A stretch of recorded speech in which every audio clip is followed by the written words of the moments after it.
വിലക്കയറ്റം പിടിച്ചു നിർത്താൻ സംസ്ഥാന സർക്കാർ ശക്തമായ നടപടി കൈക്കൊള്ളുന്നത് കൊണ്ടാണ് രാജ്യത്തൊട്ടാകെ ഉണ്ടാകുന്ന ഉയർന്ന വിലക്കയറ്റം കേരളത്തിൽ അനുഭവപ്പെടാത്തതെന്ന് മുഖ്യമന്ത്രി പിണറായി വിജയൻ.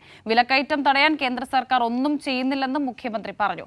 സപ്ലൈകോ ക്രിസ്മസ് ഫെയറിന്റെ സംസ്ഥാനതല ഉദ്ഘാടനം തിരുവനന്തപുരം കിഴക്കേക്കോട്ടയിൽ നിർവഹിക്കുകയായിരുന്നു അദ്ദേഹം. ബ്രാൻഡഡ് നിത്യോപയോഗ സാധനങ്ങൾക്ക് 5 മുതൽ 30% വരെ വിലക്കുറവും ശബരി ഉൽപ്പന്നങ്ങൾക്ക് പ്രത്യേക വിലക്കുറവും സപ്ലൈകോയുടെ ക്രിസ്മസ് ന്യൂ ഇയർ ഫെയറുകളിലുണ്ടാകും. ഇതിനു പുറമെ എല്ലാ ദിവസങ്ങളിലും 2:30 മുതൽ 4 വരെ ബ്രാൻഡഡ് ഉൽപ്പന്നങ്ങളുടെ ഫ്ലാഷ് സെയിലും നടക്കും. ഫെയറുകളുടെ സംസ്ഥാനതല ഉദ്ഘാടനവും ആദ്യ വിൽപ്പനയും മുഖ്യമന്ത്രി പിണറായി വിജയൻ തിരുവനന്തപുരത്ത് നിർവഹിച്ചു. എല്ലാ ഭക്ഷ്യ ഉൽപ്പന്നങ്ങളുടെയും വില ദിനംപ്രതി നമ്മുടെ രാജ്യത്ത് കുതിച്ചുയരുകയാണ്. എന്നാൽ വിലക്കയറ്റം തടഞ്ഞു നിർത്താനുള്ള ഫലപ്രദമായ നടപടി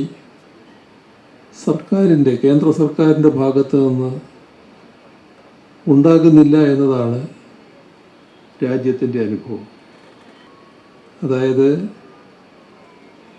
വിലക്കയറ്റം തടയാനും നിയന്ത്രിക്കാനും ബാധ്യതപ്പെട്ടവർ കേവലം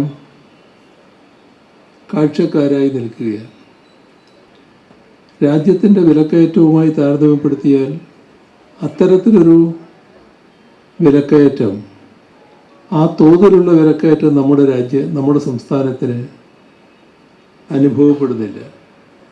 ഇത് എന്തുകൊണ്ടാണ്?